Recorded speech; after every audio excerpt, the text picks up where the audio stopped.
મિત્રો, વૈદક વિદ્યા ચેનલમાં આપનું હાર્દિક સ્વાગત છે. આપ અમારી આ ચેનલને સબસ્ક્રાઇબ કરવા આપને વિનંતી કરું છું. આજે કેટલાક શાકભાજીની આપને મારે એક એવી વાત કરવાની છે કે જે શાકભાજી કફ વધારનારા છે. ચોમાસાની ઋતુ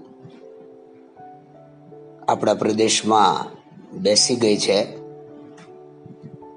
વરસાદની સિઝન આદ્રા નક્ષત્ર પછી શરૂ થાય એટલે સ્વાભાવિક છે કે મંદાગ્નિ અને કફનો પ્રભાવ વધે.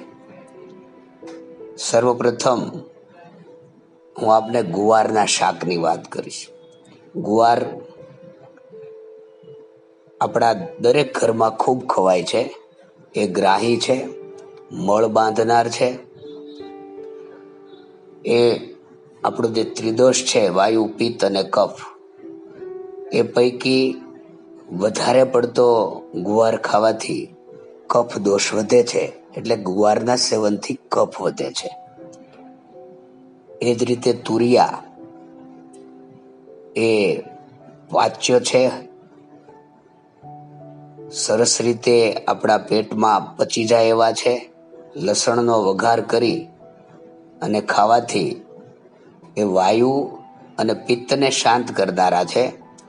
પણ સ્વાભાવિક રીતે તુરિયા એટલે કે ખીસોડા એ પણ કફ કરનારા છે. બટાકા ખૂબ ખવાય છે. ત્રિદોષ આધારિત આપણે વિચારવા જઈએ તો એ વાયુ કરનારા છે અને સાથોસાથ એ કફ પણ વધારનાર છે. ગ્રાહી છે. દૂધી ખૂબ લોકપ્રિય શાક છે. દરેક ઘરે ખૂબ ખવાય છે, વિવિધ પ્રકારે ખવાય છે. દૂધીના થેપલા, એના મુઠિયા, એનું શાક ઘણા બધા વ્યંજનોમાં વપરાય છે. પણ એ આપણા શરીરમાં થોડા ઘણા અંશે એ કફ ઉત્પન્ન કરનારું શાક ગણાય છે. ભીંડો ચીકણો છે સ્વભાવે, દરેક પ્રદેશોમાં ખૂબ ખવાય છે. એ મળ રોકનાર છે, મળ બાંધનાર છે. ચીકણો છે હોવાથી તેથી ચિકાશ આપણા શરીરમાં, આંતરડામાં વધારે છે, પણ એ કફ કરનાર છે. ગલકા પાણી વાળું શાક છે, બારે માસ થાય છે. સુપાચ્ય છે, હળવું છે. એ મૂત્રલ પણ છે, પણ થોડા ઘણા અંશે આપણા શરીરમાં કફ વધારનારું છે. એ રીતે કાકડી પણ કફ વધારનાર છે.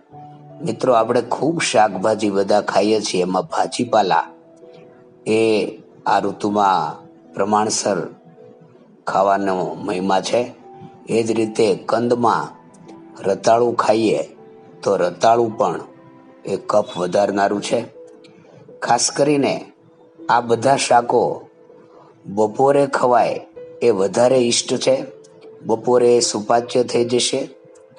શરદી તથા કફ વાળાએ મેં જે આપને કહ્યા એ ગુવાર, તુરિયા, બટેટા, દૂધી, ભીંડો, ગલકા, કાકડી, રતાળું વગેરે શાકો સમજી વિચારીને માપસર ખાવાની અમારી ભલામણ છે.